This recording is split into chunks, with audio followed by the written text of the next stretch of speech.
¿Sientes que de alguna forma te robaron tu infancia, Carmen? No se puede decir que sea una infancia robada, sino simplemente que no existió.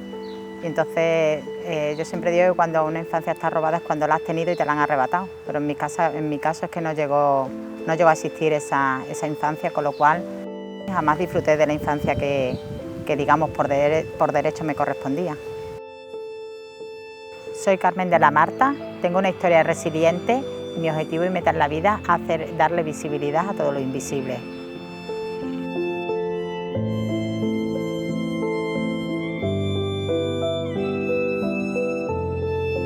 Pues mi historia empieza desde que tenía 15 días.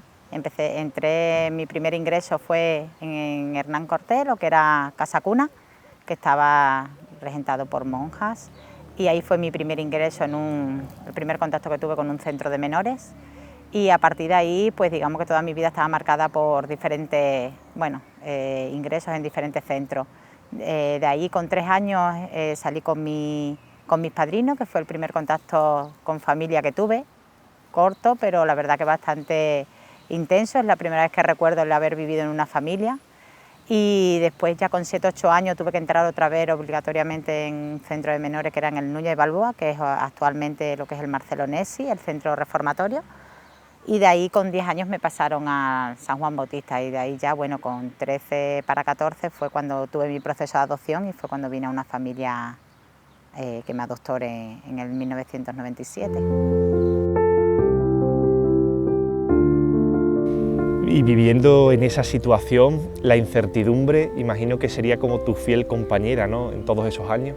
Efectivamente, sobre todo la incertidumbre y el nunca saber dónde iba a acabar mi historia o dónde iba a continuar, más que acabar, continuar.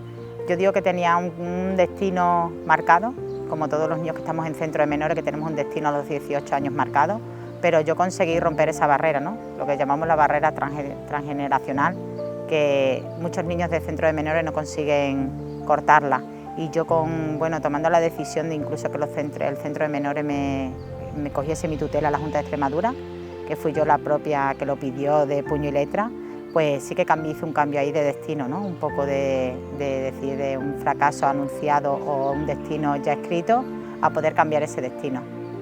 ¿Cómo era tu día a día en el centro? ¿Salías para ir a clase o salías en algún momento del día? Sí, los centros anteriores a mi instancia sí que eran centros cerrados, donde los niños incluso daban allí las clases y demás, pero ya en la época en la que yo estuve en los centros de menores, salíamos, era el único contacto que teníamos con la sociedad normalizada, era las salidas a centros educativos, que sí que lo hacíamos fuera, porque bueno, era una manera de integrarnos, ¿no?, un poco en la sociedad, pero una vez que daban las 2 de la tarde y volvíamos al centro, nos volvíamos a meter en esa burbuja un poco aislada de la sociedad en la que nos mantenían. Porque sí que es verdad que los niños que estamos institucionalizados, de lo que carecemos es de ese apoyo emocional, que no lo tenemos directamente. Ni bueno ni malo, es que no lo tenemos. Entonces como que nos hacemos de piedra, ¿no?, ante un sistema tan rígido y tan hermético en el que nosotros al final somos niños, y lo que no queremos es que nada nos haga daño del exterior, y ante situaciones traumáticas que vivimos fuera de esas paredes, entonces nos volvemos de piedras. Yo siempre buscaba, y así en el libro lo expongo, de una educadora, que siempre buscaba ese cariño maternal que te falta, ¿no?, de todo niño, sentirse como la aprobación de alguien, que tengas esa aprobación y ese cariño continuo.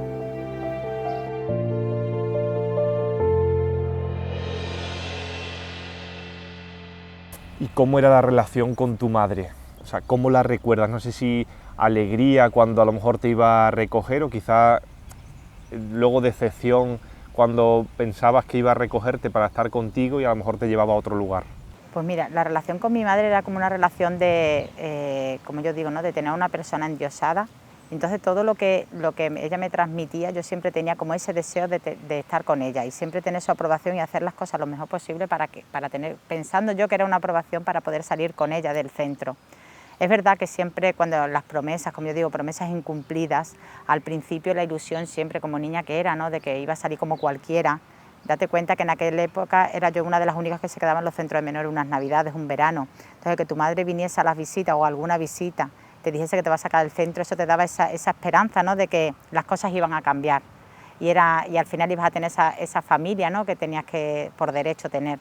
pero después llegaba la frustración, ¿no? Cuando llegaba el día, la hora y el momento con tu maleta preparada a las puertas del centro y eso no se daba. Entonces era como, no amor-odio, en ningún momento se convirtió en odio, pero sí esa frustración de decir que no se había dado eso que yo tanto anhelaba y que en ningún momento llegué a tener consolidado, porque al final amortiguas todo el daño, todo el dolor que estás sufriendo a diario, es como que lo tienes presente, como que es mentira que no esté, que ella está en todos los cumpleaños y si no puede venir, la sigues justificando el por qué no ha podido venir. Si no hay un viernes que no te puedes ir, siempre hay una excusa y tú lo aceptas como tal, el que no haya podido venir. Y eso también es verdad que lo haces porque el ser humano al final necesita tener justificación mental para no caer, ¿no? Era una manera de poder seguir adelante y sobre todo no ser menos que los que había allí, los demás niños, porque los demás niños, mejores o peores, tenían a su familia. Y tú al final, el carecer también de eso, era como sentirte inferior a los demás, incluso en esa situación. ¿Sientes que te abandonaron? Pues sí siento que tuve un abandono. De hecho, estuve muchos años esperando a que ese abandono no se diese como tal. De hecho, me tiré 14 años de mi vida esperando, no asimilando que había sido un abandono. Pero fue un abandono en toda regla, porque de hecho no, en ningún momento, cada vez que yo intentaba volver con mi familia biológica, en este caso con mi madre, todo se volvía en mi contra y jamás se llegó a dar. De hecho, en el libro los pongo muchas veces, cuántas veces esperé, ¿no? Con esa maleta ahí esperando a que mi madre viniese, y eso se producía un fin de semana tras otro. Entonces sí considero que tuve un abandono en toda regla. De hecho, desde los 15 días hasta los 14 años, y si no me hubiese venido, estoy convencida que hubiese cumplido la mayoría de edad en un centro de menores y ya no sabría cuál hubiese sido mi destino a partir de ahí.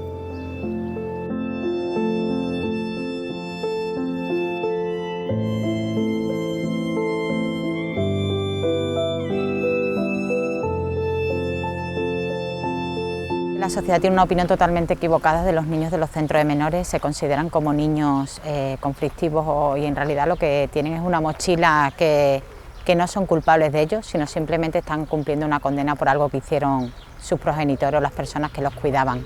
Y creo que esa opinión debería de cambiar, porque así se ayudaría más a esos niños de los centros de menores a ser unos adultos responsables y sobre todo a tener una vida como por derecho les corresponde.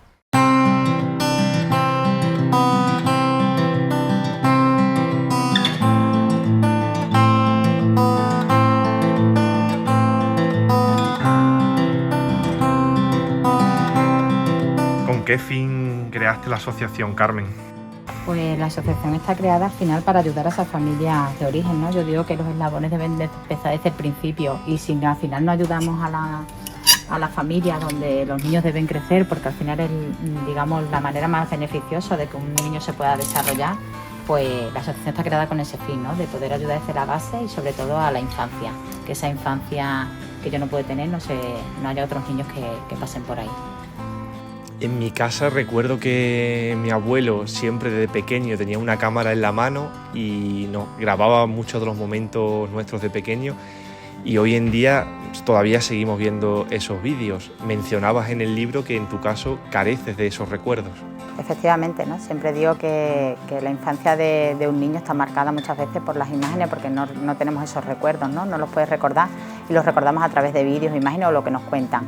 En mi caso, como dije, esa infancia no ha existido, ni siquiera estuvo, porque ni siquiera tengo una foto, y a día de hoy, incluso cuando me preguntan mis hijos a quién se parecen, no puedo decir se parecen a mí, porque no tengo ningún recuerdo de esa infancia retratado.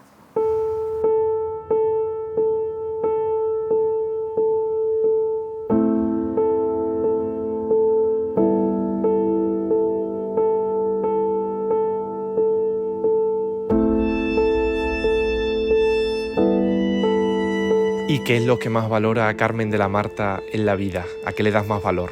Pues lo que más valoro, porque quizás no lo haya tenido, es la familia. Considero que es un eslabón muy importante que te hace crecer como persona y es lo que te ayuda y te motiva día a día a ser mejor persona.